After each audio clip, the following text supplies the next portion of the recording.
Martin, and we got into a conversation about the judicial system with Judge Maria Lazar, who is on the Wisconsin Court of Appeals, District 2.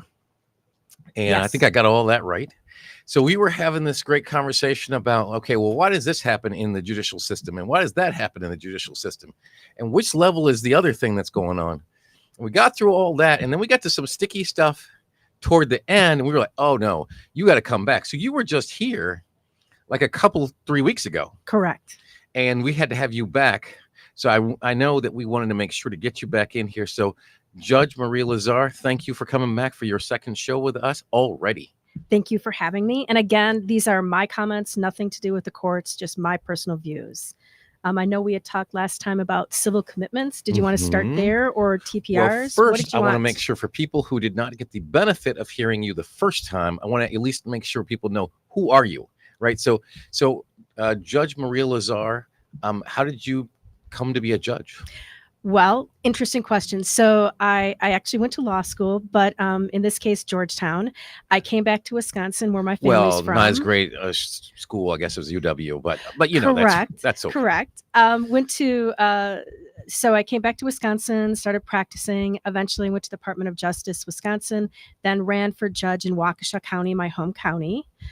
That's a circuit court level. There's about 256 of those judges. Okay, and so when we say a circuit court, we're really talking about if there's anything criminal going on, if there's anything that is civil in the case of like divorces, property, estate, contract, a whole series of things that we think about like going to court. We're really Correct. talking about the circuit court is really where people often are going to. So the circuit court is where you're going to see most people have a connection with the court. Anything that's not a municipal ordinance or something in your local government level, it's a civil court issue. So you're correct. It's criminal, it's family, divorces, separations, it's juvenile, it's termination of parental rights. It's also civil. So any dispute, contract, real estate, anything like that is at the civil level. And that's where most people see judges and courtrooms. Mm-hmm. So you ran for that and won. Ran for that and won, ran again, and then I ran for the Court of Appeals. The Court of Appeals, there's 16 judges. And what we do is we correct mistakes or errors made by the circuit court. We're not insulting the circuit court, having been there. What we're doing is we have more time to step back, look at things, and determine if the law was followed or not. And then the next level is going to be the state Supreme Court, where there's 7 justices, and they set policy and they look at what we as the Court of Appeals did. Mm-hmm. And so I think last time you were telling us as well that, folks who feel like, hey, they've had their day in court and maybe it didn't go the way they wanted it to go, they do have options. They have alternatives. They can, in fact, appeal to the appeals court, right? Correct. And you said for quite a while in the state of Wisconsin, we didn't even have an appeals court. So there really was nowhere else to go but the Supreme Court, which only takes a handful. I think the last time you said there were 500 petitions to ask them to look at things, but they took only 20. Correct. Right. And so there's not a lot of capacity to take cases up at that level. It's really this Court of Appeals that's the workhorse. It's doing a lot of this work to really review what's happening at the circuit court level. Somebody's unhappy about the outcome and they want a chance to actually have somebody else look at it. You're that somebody else. Right. It's a second set of eyes. And the Court of Appeals, so you have an automatic right to get to the Court of Appeals. You have to ask permission to go to the state Supreme Court. The Court of Appeals, if there's an opinion that we issue, any one of the judges, in groups of 3 usually, if they issue an opinion and the Supreme Court does not take it, the Court of Appeals opinion is the final word. Okay. And so, and you see how, you were telling me last time, how many cases do you actually end up seeing? Well, last year, District 2 saw 741, or we resolved 741. All of the Court of Appeals resolved about 2,500. Wow. So that's a lot. And you then personally end up writing opinions, right? A lot. And so how many do you think you actually write opinions for in a given year? Oh, in a given year. I was going to say in a month's time, we typically write maybe 4 or 5 opinions. Okay. And some of them are published, so they're longer, more detailed. Some of them are shorter, they're 4 to 5 pages. But we do a lot of writing. And basically, if you want to be on the Court of Appeals, you need to read a lot and you need to write a lot. Okay. All right. And become an attorney and Right. Have been an attorney. and run for judge. And run. Right. Okay. Correct. Other than that, Other than that. So we got a chance to talk last time about, just what happens in that process and where the checks and balances are. Because even within the court, the judge might be the final say at that level, but that judge is not the final say forever necessarily. I've Correct. got options to come to you. I've got options to come to other people. As you're going through, what are the kinds of things that the Court of Appeals addresses? I mean, what are the kind of errors that happen? So a lot of the errors have to do with erroneous exercise of discretion. That's a fancy way of saying Yeah, I was that going to the ask you for the court definition looked at of it. The circuit court looked at it and made a mistake, and Okay. they decided something wrong. Okay. So in a lot of cases, and it's nothing against the circuit courts, because you got to understand the circuit court is sitting there and people are in front of them and they're asked to make a decision in the middle of a trial, Yeah. in the middle of something, and they don't have time to sit down, pull out all the books, look at all the things, go on the computer, make their decision. Because they've got They a have to lot of decide people right coming away. to them, a lot of court cases coming. So when I was on the criminal bench, I mean, we would set calendar 8:30, there'd be 9 to 10 cases. And that would happen for 8:30, 9:30, all the way through the whole day. What happens if a court case takes longer than you scheduled for it? You fit it in or you adjourn it for another day. And when you're on the criminal bench, when I was in the criminal bench, I was overseeing about 500 criminal actions. Wow. So, and it got worse during COVID. So the Court of Appeals has an opportunity when someone says, hey, the judge looked at this, the circuit court judge, and just made a mistake. Or the law isn't developed and we're asking you to develop it and Okay. write something about it. Okay. So when you say criminal bench, you're really talking about judges get assigned a different type of law. Yes. Like some are family court and they're focused on what's going on with the kids, what's going on with the couple, whether they're getting divorced or there's parental rights issues involved, etc. And so there are other folks who are assigned different kinds of law that they will specialize, and then they rotate. Is that so? It's a little different for each county. In Milwaukee County, you have so many judges, that's such a big county, that they really focus in and they're on just one discrete issue, but they're also, for example, if it's a children's case, they could be just on doing termination of parental rights. Mhm. In Waukesha County, we basically had one judge doing Yeah. all of those. right? But a judge has their rotation, their division, and then they just focus on that. But now if you go to some other counties, they consider themselves general practice and they do everything. Well, because it's a much smaller county. Right. So if they only have 4 judges, they do everything. Or Mhm. way up north, there's one One. judge Yes. and he or she does everything. Yes, Judge Jackal. I'll Yeah. probably see him this weekend. So yes, so you're talking about these specializations and etc. And so, but again, the volume of cases, Is amazing. because we see every time we're watching the news and we're seeing something that happened criminally, something that happened where even I know there've been crashes, some of the police chases. All these things end up in the court. They're basically much of what we see on the news ends up in the court some kind of way. And it takes a while, because if you look at, so if you went into Milwaukee County right now or Waukesha County and you looked at the age of a case that's on the calendar today, most likely this is 25, it's probably a 23 case or Wow. a 22. I had some that would be 5 years old. And this is for the circuit court. That's the circuit So court. for the first time you getting into actual court, you could actually be years away from when the actual thing happened.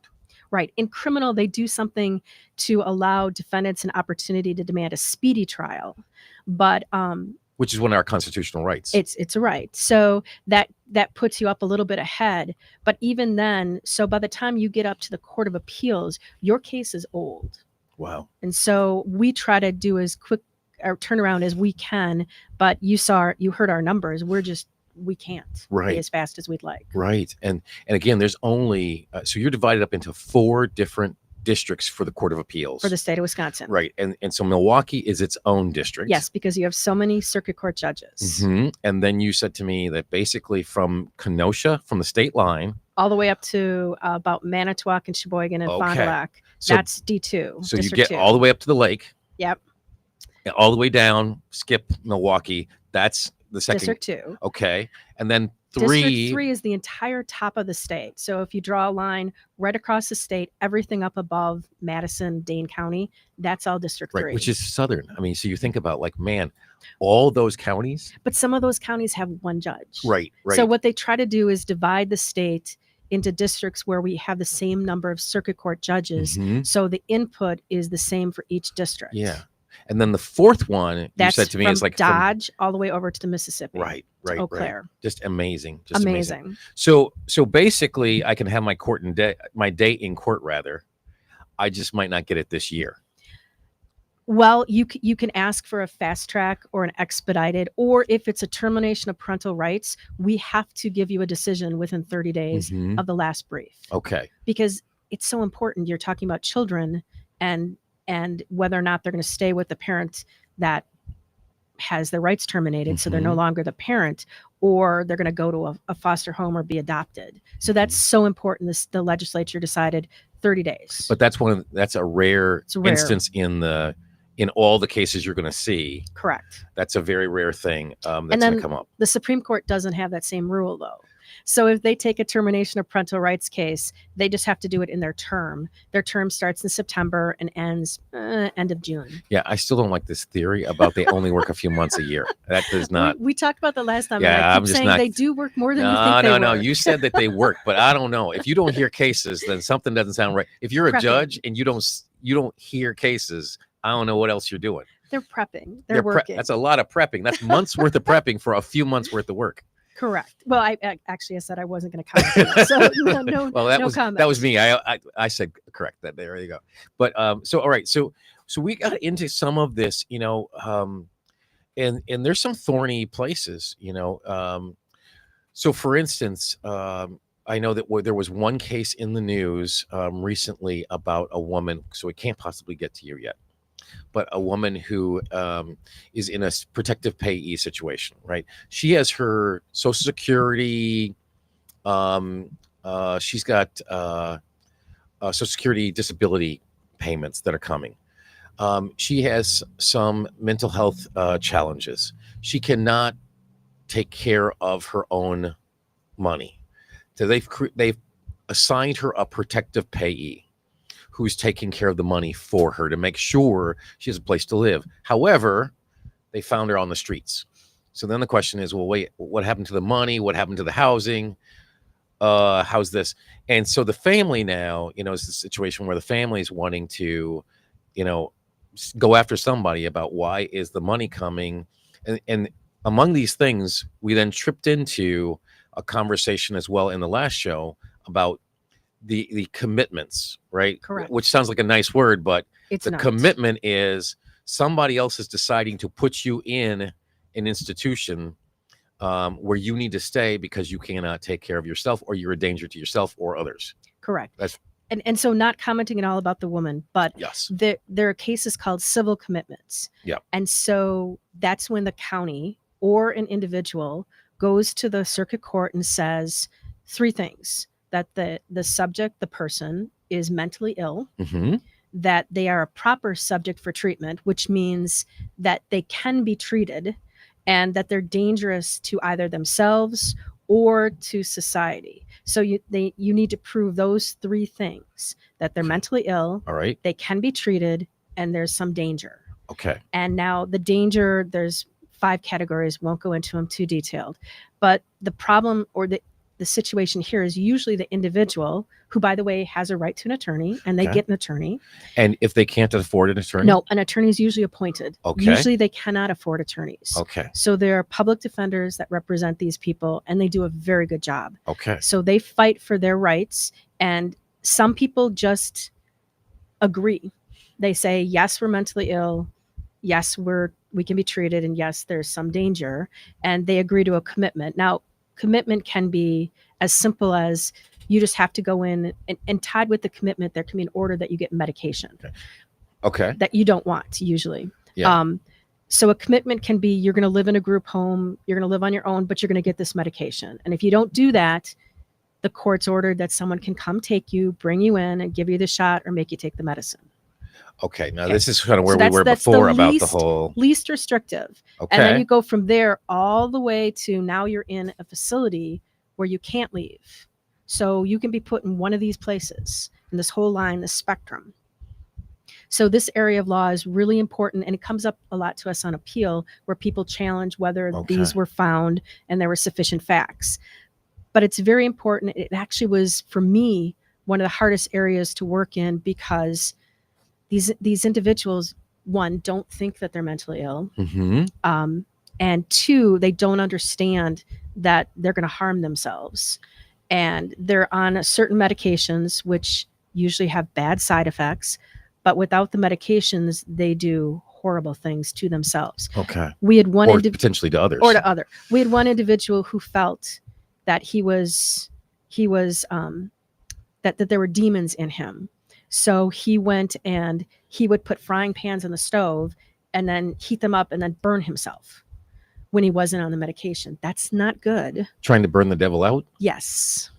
So there are a lot of people that are, Wow. and I'll tell you too, during COVID, we saw a lot of young people who were had mental illness issues. Well, you're talking about isolation during that A period lot of it of was time? girls, Right, young okay. girls who were trying to kill themselves. Wow. And that's really hard to look at a person who tried to walk in front of a train or jump off something Yeah. and deal with that. So this is a really important issue, but you really have to get it right.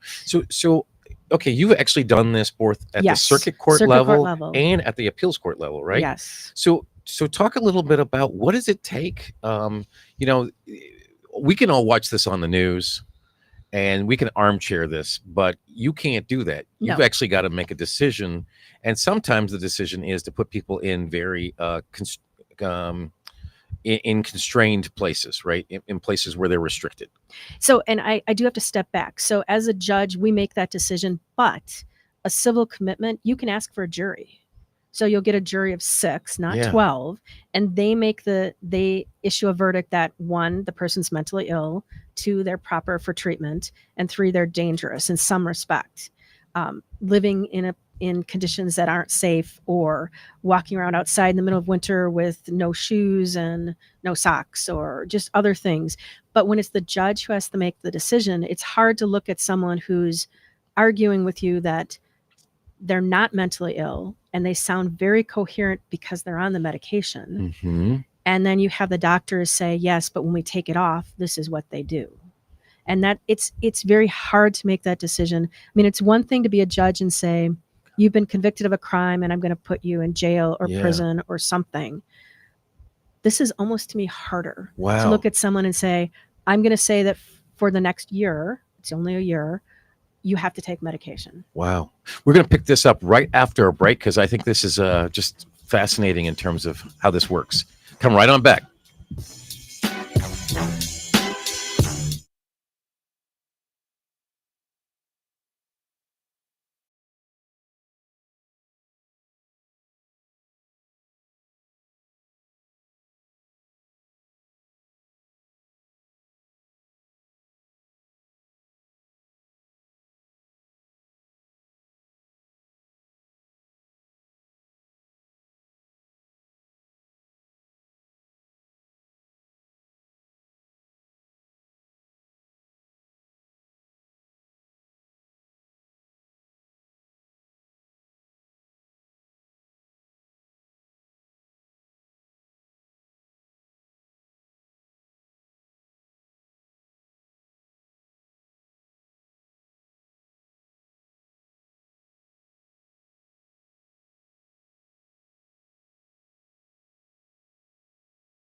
Hey, WNOV family, we are back. You're listening to Will Martin, and this is The Difference. And my guest today is Maria LAZAR, Judge, Wisconsin Court of Appeals, Second District. And she's come back to talk to us about some of these really thorny issues in law. We were just talking before the break about, I think we all are concerned to make sure that people who have mental illness are taken care of. As you said before, not everybody who has a mental illness feels they're mentally ill. And sometimes there are these civil liberties issues of really, when do we force somebody to take medication? When do we force somebody to actually have to be in a care facility where they are not allowed to leave on their own? And so we stopped just at the break talking about what it's like to be a judge and having that person before you, where you got to make a decision as to whether or not that person walks away or that person's actually going to a restricted facility. Right. So the question in what judges see when they look at the room, when you're on the bench on a civil court, circuit court, and you look at the bench and you look at everyone who's sitting in front of you, it's sometimes hard for lawyers and people who are not in the law at all to understand. I mean, people think it's power, it's wonderful, but the problem is it's more than that, because you're making decisions that impact people's lives. You're deciding if they're going to get a certain amount of money. You're deciding if they're going to be on probation or be in prison or be in jail, which is a different thing than prison. You're deciding if they're going to be inpatient in a mental institution. You're making all those decisions. You're deciding if a parent who is begging you to keep their child that they've beaten, if they're going to lose rights to that child forever. You're also doing the good things. You're deciding a child can be adopted. But it's an important step, and you have to step back and think about what judges do and how hard it is to make those decisions, because you're the last really decision. Because on appeal, as a court of appeals, I'd say 90% of the time we're affirming what the circuit court did. So that circuit court judge is not the final word, but they're a big word in the case. Wow. So you have a right to an appeal. Right. But as you say, 90% of the time, the appeal is going to go against you. And that's for a good reason, because as a circuit court judge, I see the people who are sitting in front of me. I look at the witnesses when they're talking, and I make the decision, are you telling the truth or are you lying? And I look at those people. When I'm in the court of appeals, I'm reading a piece of paper that says what you said. I don't see if you're smirking. I don't see if you're smiling. I don't see if you're nervous. I don't see if you're twitching.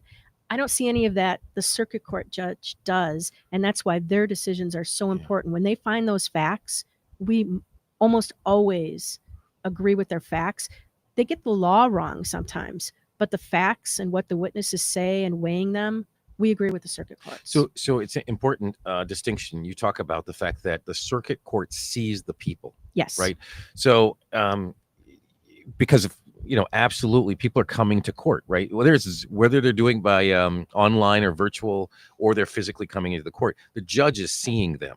Exactly. Right? And they have their right to be seen and to be heard. Correct. Okay. But that the appeals court is different. All you're getting is a piece of paper, the four corners of the page. You don't see the people. There's no pictures. There's nobody with a video. Sometimes we see pictures. You do, Sometimes we see videos. Okay. So we had a case where someone wrote a song when they were incarcerated, and the question was whether the song was actually a confession to the crime, which we determined it was, because they were rapping about how they had done something which was the crime. Wow. So we see that, but in general, you're right, it's on paper. If I did it. Yeah. This is sounding like. So yeah, don't do that. That's just. Do not write a rap song while you're in prison. No, he was being held pending the trial, where he was writing about what he did. Don't do that. Goodness. Don't do that. Wait till afterwards. Okay, so in the rare circumstances, you may see a video if it pertains to what the court case is. Right, but normally it's the piece of paper, and then sometimes attorneys come in, they argue.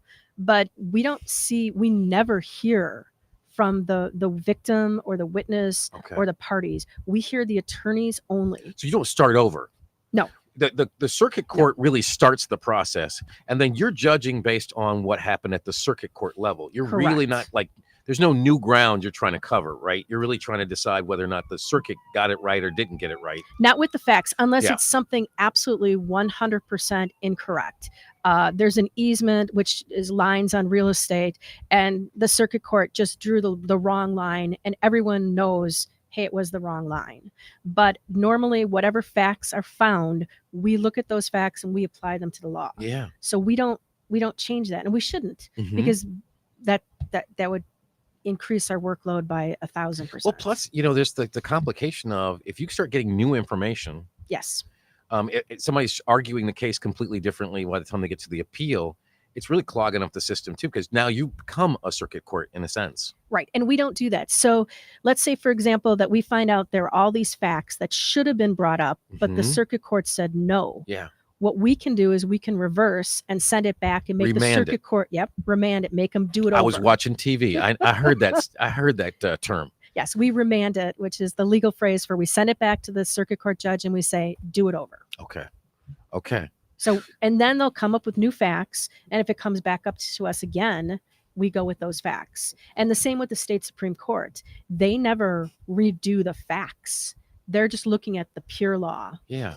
So, Judge Maria, tell me this. What happens when a judge is just reversed a lot of the time? You said there's 10% of those cases that do get reversed. What happens if I live in a community where the judge just keeps getting reversed? In other words, they get it wrong. The Court of Appeals keeps saying you're wrong. What happens to that judge? I can get fired from my job if I'm bad at my job. Can a judge get fired? Well, in some respects, yes. So judges in Wisconsin are elected. So if you have a judge that is constantly reversed, they're not going to lose their job in general. But the next time they're up for election, hopefully another individual would challenge them and say, elect me, not that person, because they're constantly being reversed. So obviously they don't know what they're doing. Yeah, but the name recognition, name ID on, incumbency is a thing in Wisconsin elections, right? It is. And so, short of not being reelected, is there anything that happens to a judge who's just incompetent? Not really. Not really. I really hate to say it. Judges can be impeached, but Okay. that's such an extreme remedy, and it never really happens. I mean, so if you had a judge who committed a crime, that's something different. Yeah. If you have a judge who's just flat out incompetent, which I don't think there are hardly any, if at all, in the state of Mhm. Wisconsin, Mhm. I think we have a great group of judges. Okay. But if there was someone, hopefully they would get the message, one, they're being reversed a lot, and they would try to clean up their act. Or two, I really hope someone would challenge them. And I hope they would tell the public, hey, you deserve an individual on the bench who gets it right. So I've heard attorneys say that they wouldn't go, especially in smaller communities, wouldn't go against the judge because they're still going to have to practice law in that same county. That's a fine line. So when I was practicing, you never want to insult a judge because they have inherent power to sanction you or hold you in contempt. And I always felt, though, if I made a mistake, that I wanted the attorneys to bring it to my attention. I never took offense. Mhm. If I made a mistake, I wanted to get it right. Not all judges feel that way, and some of them seem to have a little bit of an ego sometimes. No. So yeah, we talk about that in my family occasionally. Okay. There's a little bit of an ego, so you have to be careful. But it's hard for an attorney who's practicing in a county maybe where there's one judge, two, Mhm. and if you insult the judge on case one, in your next case they're going to remember that you insulted them. So you have to be really careful of what you do. But I honestly believe that our judges try their very, very best and try really, really hard, and they don't take that out on people. And if there is a judge that does do that, and I can actually remember way back in my private practice that there was one in Milwaukee County who was that way, and they were voted out. Okay. And okay. that's, I think, the remedy. So the other flip side of this is folks who feel like I'm not going to get a fair shake in front of that judge. You can Right. ask for a substitution. Okay, so I can ask change of venue or substitution. Is that Change of venue means you move to another county. okay? And then you're going to get another judge usually, Yes. but not necessarily, because sometimes you're in front of a judge and you ask to change venue, and they say, well, we'll get a jury from county outside. B instead of A where you Okay. are. But if you change venue, you basically will get a new judge. If you ask to get a new judge, when I started in criminal, people didn't know how I'd rule. So there were a lot of substitution requests. And if Mhm. you do it within a certain amount of time, it's an automatic. You can ask, Okay. it's called recuse. You can ask that the judge not be your judge because you believe they're biased. That's also a tricky one because now you're telling the judge, hey, decide that you are biased. And it, judges should recuse. Let's say my two brothers are lawyers. If Mhm. they came in front of me, I can't decide that case because one, everyone's going to say I'm going to decide for my brothers, or maybe I would decide against Yeah. them on purpose, but I still can't decide that case. So I'd have to recuse. But if you really believe the judge is biased, you can ask. And then that goes up the system all the way to the state Supreme Court, and they'd make a determination. Well, meanwhile, I still haven't had my case heard. Exactly. All we're arguing about is who's going to hear my case at this Exactly. point, right? So So you just years are add- going by. You just added another 9 months to a year to your Yes, case. yes, yes, yes. So And be really careful. It's sort of like if you're going to kill the king, make sure if you shoot to him, make yeah, sure you take him out. yeah. If you try to knock out the judge that way and you lose, So they would have been better off just to ask for a substitution. I just need a yes. different judge. If Period. you do that, you have to do that And then right I'm not- away, though. Right, and then I'm not actually taking the risk of Correct. having them feel like I'm insulting them. Correct. And quite frankly, I didn't take it as an insult, Mhm. but that's my own personal view. Yeah. So I don't know what other judges did. If you subbed on me, that's fine. Okay. And if I thought there was a conflict, I would say, this is the situation. If either party has an issue, I'm off the case. So, Judge, for in Wisconsin, is it the case that there are standards and you can automatically be forced to be recused, or does every judge have to decide whether or not they decide to hear a case or not? There are standards, but each judge makes that determination. So on the circuit court level, and there's a U.S. Supreme Court case that talks about this. Won't tell you the name. It's too in the weeds. But every judge makes the decision themselves. So if you're in the circuit court and you say, nope, I don't have to recuse, it then will go to your presiding judge. They'd look at it and they say, no, she was right. She doesn't have to. Then you can go to the Court of Appeals with a writ, a special proceeding. Yeah. That goes a little faster. Okay. And then if this Court of Appeals says no, and then it goes to the state Supreme Court and they say no, then that judge stays on. But Judge, if I feel like, hey, I know that person, I know that person's nephew, I know that person's daughter, son, parent, etc., and that and you would hope the judge would recuse. Right, but they ultimately get to decide. They decide. Even if I feel like, hey, they might be biased against me. No, they decide. They decide. They decide. And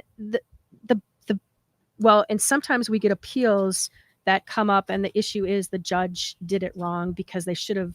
And it's not the question of whether there is bias, it's whether there's the appearance of. Okay. So if the Court of Appeals says, hey, you know what? There's no way that any reasonable person looking at this would say that this judge could be impartial, then they should have been off the case. Okay. It's very unusual if you have a judge who basically can't be impartial. This person injured someone in their own family or did something. They're going to step back, hopefully. Judge, I think a lot of times hear stories about people who have been wrongfully convicted, who are sitting in a jail somewhere, oftentimes for decades. It seems to always be like a murder case. Whatever happened, somebody was a witness. Maybe they, felt they needed to, or maybe they thought that was the person on reflection later on. It comes out. Yeah, that really, truly, maybe they didn't really 100% see that person, or they kind of got prompted into. These stories come up periodically where we hear about people who've been in 20, 30 years in jail or in prison specifically, right? But then sometimes we hear the case where they still don't get out, even if the person's come back and said, hey, I really, I'm having guilt ridden. I was wrong. Judge, I really was wrong. Prosecutor says, hey, we were really wrong. Somehow that person still is not out today. What's going on there? So there are rules of how many times you can appeal. So if if it in criminal cases. So if someone's in a criminal case, they're sentenced to 20 years, 30 years, and they come up with reasons why their trial was unfair, reasons why the facts aren't right. You only get a certain number of times you can appeal that. Okay. But let's say 10 years, 15 years later, someone does say, I was the eyewitness and I lied. So that the defendant, now the inmate, but the convicted defendant can bring that appeal automatically because it's a newly discovered Okay. circumstance. But there are really hard and fast rules about what they have to show. And, if the DNA shows it definitely wasn't that person, that's really, really nice. If it's more eyewitnesses, the eyewitness says this, but there were 3 other witnesses who were there and they said that. Sometimes the Court of Appeals and the Supreme Court will say there's just not enough to tilt the scales. We talked about the civil commitments. We Yeah. talk about these people Mhm. who are in a circumstance where they're innocent and they've been convicted. I find that that's very rare that happens in our system. Mhm. But I also think that our Constitution, our rules, our laws are designed so that everyone gets a lawyer to help them.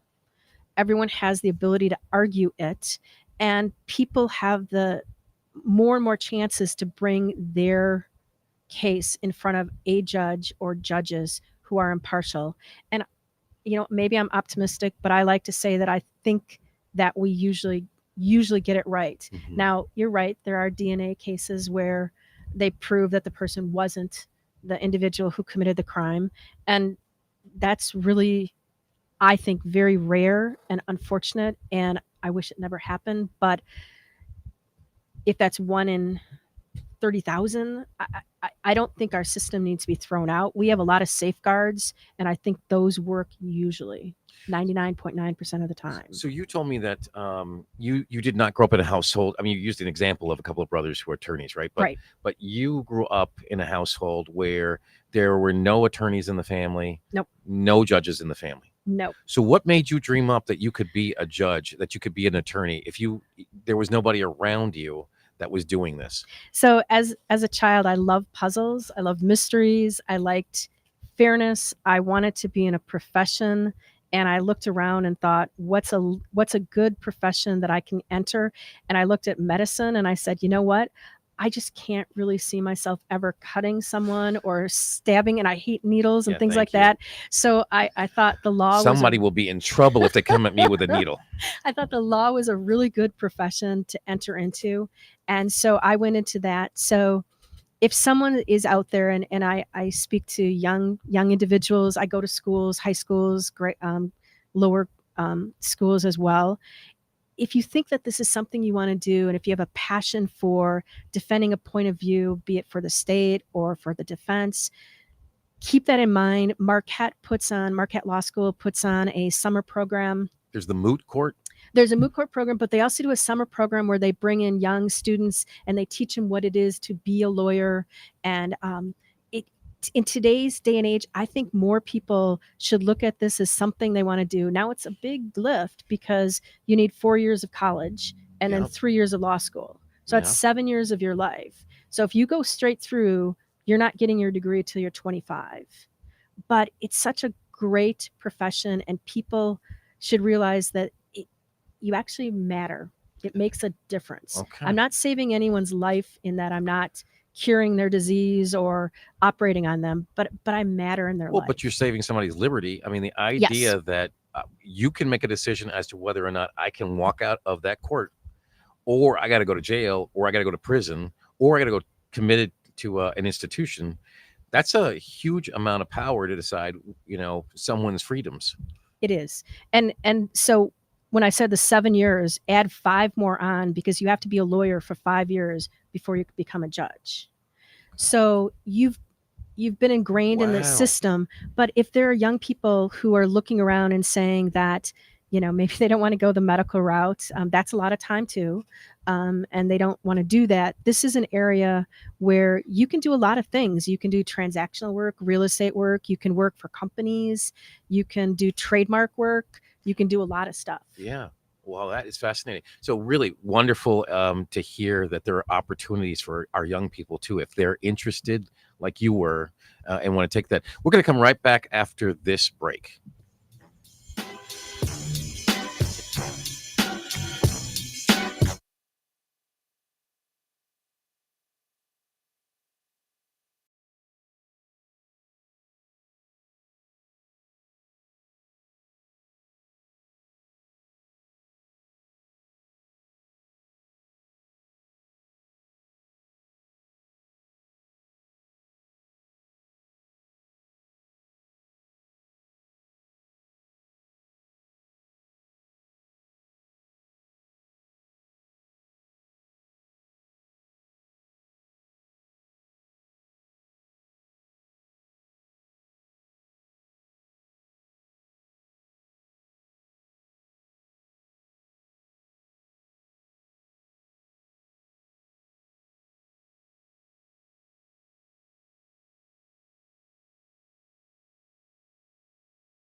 Have as a wonderful guest here for the second time, just in a few weeks, is Judge Maria Lazar, who is on the Wisconsin Court of Appeals, second division, second district. And we are talking about just, we've now talked about, hey, how come people can get committed to having to take medications they don't want?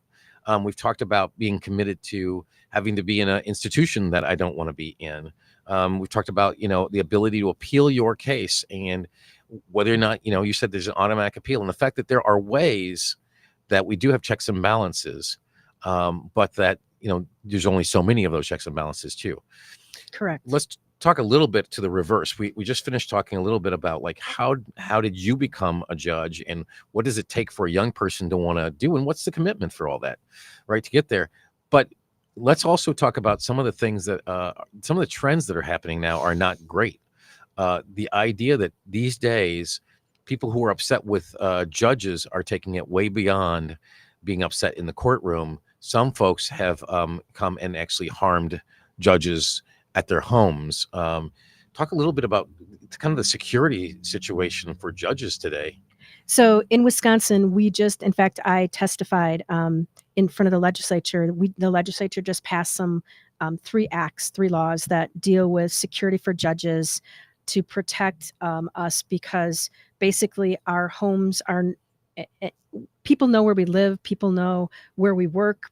And I liken it to the fact that now in today's society, people used to, if they were annoyed at someone, if they were annoyed at a judge, maybe they'd write a letter. Maybe they do something like that. Now they'll go online and they do that, but they do the next step. We had a judge up in Upper Wisconsin, Judge Romer, who had retired and hadn't been on the bench for quite a while, and someone who he had not sentenced, someone who he had lowered his sentence, put him on a list, came and had several other people on that list, came to his house to kill him, and did. Wow. He broke in, killed him, and the only way they caught this man was that the judge's son fled, jumped out the window, ran away, got someone, and the police came back in time to catch this man because he had a list of other people he was going to target. We're seeing judges, federal judges, we're seeing circuit court judges, we're seeing individuals who are shot in their courtrooms, we're seeing them shot outside in their parking lots, in their driveways. It's a scary world. And then, there's the viral video of the guy who actually Jumping. he literally, from a stopping point, was able to jump up on the bench and grab the judge. And that's actually funny, but not really funny. But when we have security, when you're on the circuit court, as a court of appeals, we don't see many people. But on the circuit court, security came in and they talked to us. And I used to have this little, someone gave me it's just a rock that was sitting on my bench. And they told me, get that off your bench because someone could jump, grab it, and throw it at you. Wow. So there are a lot of things you have to think about. You have to think about the security where someone's just going to be annoyed at you. For family court cases are horrible.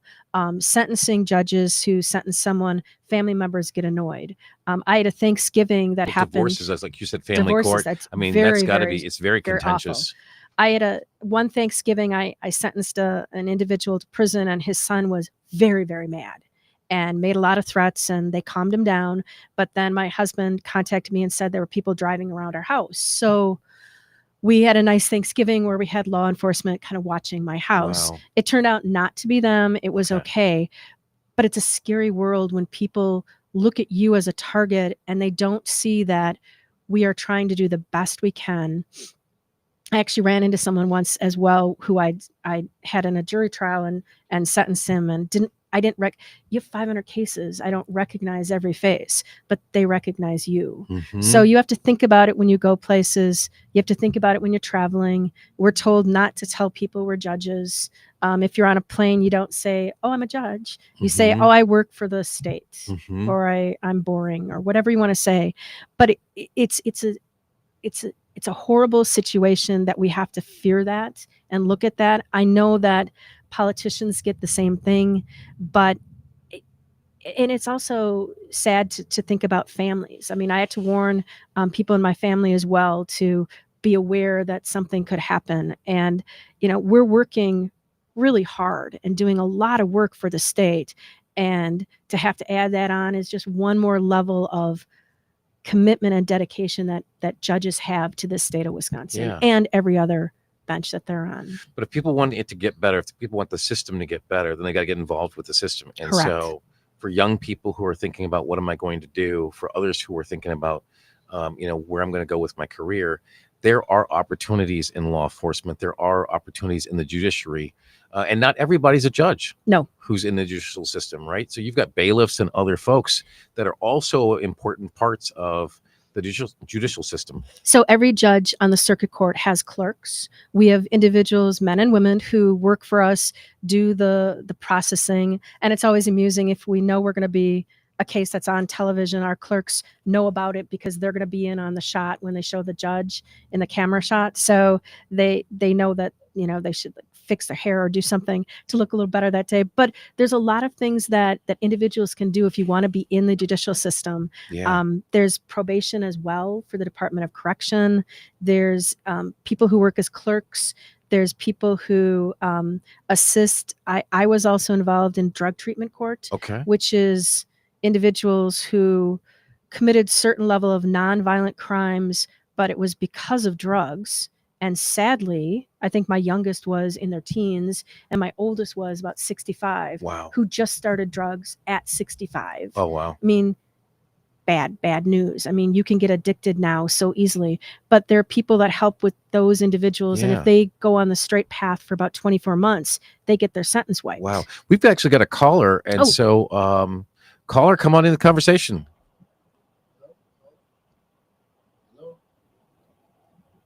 Caller. Hello. Hey, how are you? Hi, I'm good. How are you? Doing great. Thanks for calling. No problem.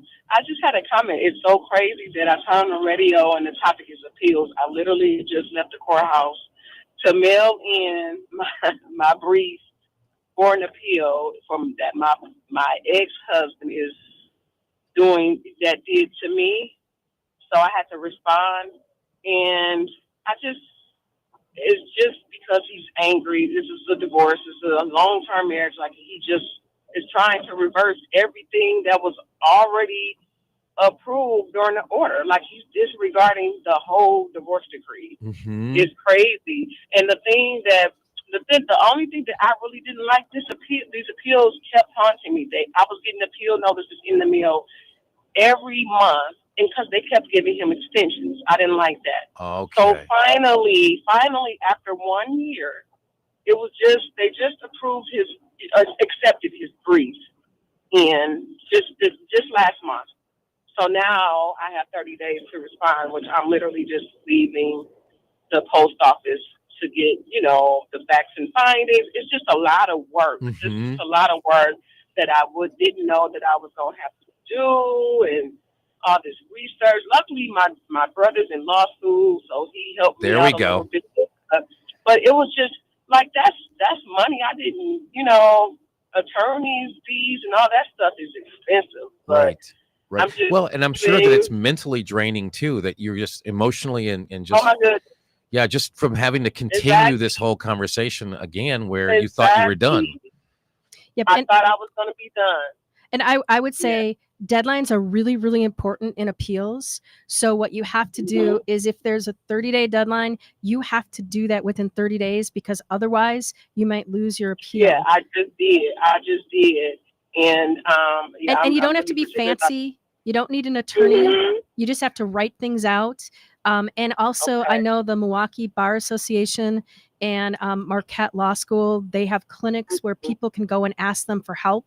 So if someone is facing an appeal, there's places you can go. Wow. But it's just as simple as, if you write everything out and you don't have your fancy headings and things, if you do all that, the Court of Appeals is still going to look at that. So, but the important thing I would say for everyone out there is, don't miss your deadlines. Okay, now here's our deadline. Debo is in the background telling me we have got to go. So, caller, thank you so much. Thank you. Judge, Debo, I'm gonna say, it's Mel. Tell there me we Mel, go. He knows me. Thank you so much. Thank you. And Judge you. Maria LAZAR, thank you for coming a second time. Absolutely. I think we're going to have you for a third time, because they keep calling with